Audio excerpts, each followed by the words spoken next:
Thank you, Cherie Monty at 744. And look who's here, Laurence Hale, Principal and Managing Partner, along with Jim Zahansky at WINY Hale Financial and Conference Center. And good morning to you, Laurence. Good morning, Gary. How are you? I'm doing fine. It's great to have you back again. We got a lot of stuff to talk about today, but I'd like to start with a market recap. Since we last spoke, what's going on? Well, half the year is behind us, and it was a bit of a bumpy year to start, especially for the markets. We've seen the stock markets recover a bit this quarter, with the S&P 500 index up just under 6%, the Dow Jones Industrial Average up only about 2.5%, and international markets are still in negative territory, and bonds recovered a little bit of ground, still in negative territory for the year, but there's still some risks we're looking at out there in terms of the market and some of the things that are happening economically. Okay. So, you know, the usual, there's some risks, there's some things we're watching out for, but we're moving right along. We are, you know, oil prices are rising. That's always a bit of a risk, as that's a big commodity that people use. It curtails their ability to spend on other things. The yield curve, basically interest rates for short to long-term bonds, is flattening and looking at potentially inverting, meaning short-term rates would be higher than long-term rates. That's usually not a terribly positive sign. And then inflation is ticking up, and hopefully that continues to stay in check. But generally, economically, we're in pretty darn good shape. But just keeping our eye on these risks as they can start to become issues. All right, and that's what you do every single day. And that's why you do what you do, and that's why people go to you, so you can do that.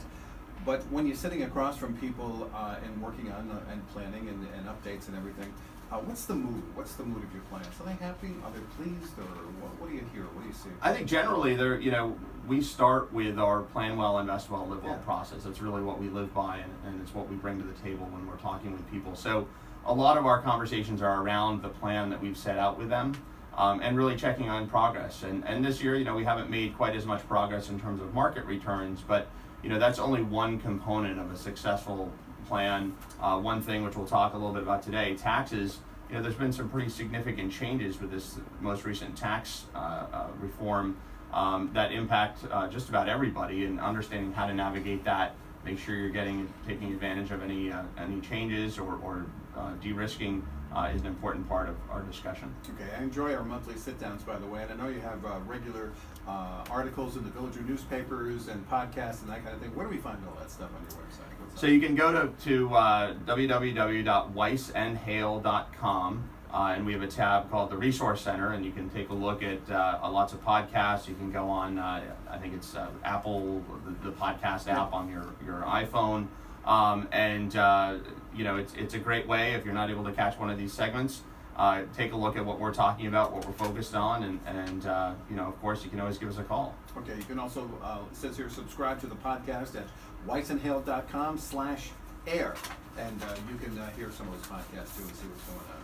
All right, so you just gave us a little teaser. You want to talk about taxes? Good times. Hey, all right. It's not April. Why not talk about taxes in the middle of summer? So what segment of taxes do you want to dive into today? It's really to dig a little bit deeper on one of the components of this new Tax Cut and Jobs Act around home equity lines. There wasn't a lot of clarification when the new change came out about whether or not home equity lines, which a lot of people use to finance, to buy a car, to finance some renovations, to pay for college, or just to manage their overall cash flow, whether or not those would actually be tax deductible, and there's been some clarification on that. Okay, so what's the clarification? So initially there was essentially a cut in the ability to deduct interest on home equity lines if it wasn't used to buy a home. Now, a lot of people don't necessarily use home equity lines to buy homes, but the IRS was able to clarify that home improvement, if it's legitimate home improvement, so you're adding on, maybe putting an addition on, renovating a kitchen, those kinds of things, was in fact deductible. However, the clarification on using your house as collateral, which is your home equity line, essentially is secured by the equity in your home, does not allow, if you're going to use it to buy a car, you use it to pay for college or pay down credit card debt or some other financial need that you may have, you're not able to take a tax deduction on that. However, with the increase in standard deductions, a lot of people may not be itemizing, so it may not necessarily be that much of an issue. But for folks who do use their equity in their home, it's something they want to talk with their accountants about and get clarification of this and how it can benefit them. So if you're acquiring a new home with your home equity loan or doing a legit improvements to your existing home, then you should be fine on the deductions. Essentially, acquisition debt, repairs, those kinds of things. And ultimately, it's in your, the ball's in your court if the IRS ever came knocking and said, you know, you deducted this interest, prove to us that you in fact used these dollars for a legitimate purpose to get a tax deduction. So make sure you keep records. That's always good practice, especially when you're filing your taxes. What if you're starting a business? I wonder, did you happen to see that? Because some people do that. You know, they've always wanted to start their own business, go out on their own, and they'll grab their home equity, and that's their launching pad. And that's definitely a consideration you're going to have. Home equity lines typically offer lower interest rates than a traditional mortgage in a lot of cases, but they're also often be variable. So it can be a good, relatively cheap compared to other financing means. However, if you're going to use it to start a business, you're probably not going to get a tax deduction on that interest because it's not a home improvement. Okay, all right. So those are some of the changes. Again, some clarification coming from the IRS, and a lot of people waiting for that, and that might be some bad news for people. But I don't worry. We'll give you a heads up now. Better to get it in July. As you say, we like to say, with our plan well process is make sure you're looking out ahead and can navigate through these, and that's one of the things we try to do with all of our clients is understand things that are changing in the world that may impact them as well as what's going on in their lives. Okay, sounds pretty good. So again, staying on top of this, and that's what you do, and that's why clients come to you and do it. And we should also point out too that we focus on individuals, but you do a lot of work for not-for-profits also. We do. We're very happy and proud to do that. It is something that we view as part of our, not just a core part of our business. We also like the ability to kind of give back in the community in a way. We do discount fees for nonprofits off of our typical fee schedule, just automatically since they're a nonprofit, and enjoy working with them, enjoy understanding their missions and how we can help drive that mission forward through management of their assets. My wife is involved in a couple of not-for-profits and foundations. They use you. She raves about you guys, and she raves about the work that you do for the foundations and not-for-profits. Thank you. Which she is involved, and I think that's an important part to mention of your business too.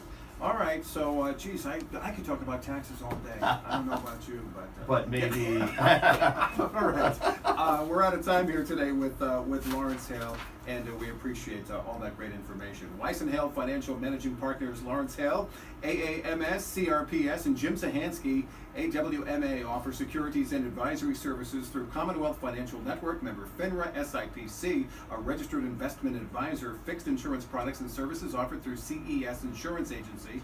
They practice at 697 Pomfret Street, Pomfret Center. The number is 860-928-2341. Weiss & Hale Financial offers a unique, goal-focused planning process to guide clients to plan, invest, and live well. Weiss & Hale Financial helps individuals, families, businesses, and not-for-profit organizations put it all together and is best suited for investment portfolios over $500,000. Weiss & Hale Financial Advisors do not provide legal or tax advice. The tenured financial services team at Weiss & Hale Financial strives to support clients in achieving their financial life goals. Content is sourced and researched through the 2018 Commonwealth Financial Network. For more information regarding wealth management and customized financial planning with Weiss & Hale Financial, visit weisandhale.com. Thank you. You made it. Man, you couldn't pitch in there and help me out with that? Man, thanks a lot. All right. All right, anything else going on? What are you doing? The YMCA? What's going on with the YMCA? YMCA is doing incredibly well. We are, continuing to have great attendance at summer camp at Camp Cutler, named after Doug Cutler, who was instrumental in making the Y happen in the town of Putnam. And it's just great to see the energy and smiles over there when you go over. Is this a great community? Don't you love living here? Absolutely. It's a pleasure. It's a privilege to live here in Northeastern Connecticut. Glad you're a part of it. Thank you. Thanks, Gary. Have a great day, Laurence. It's 7:54. Good morning.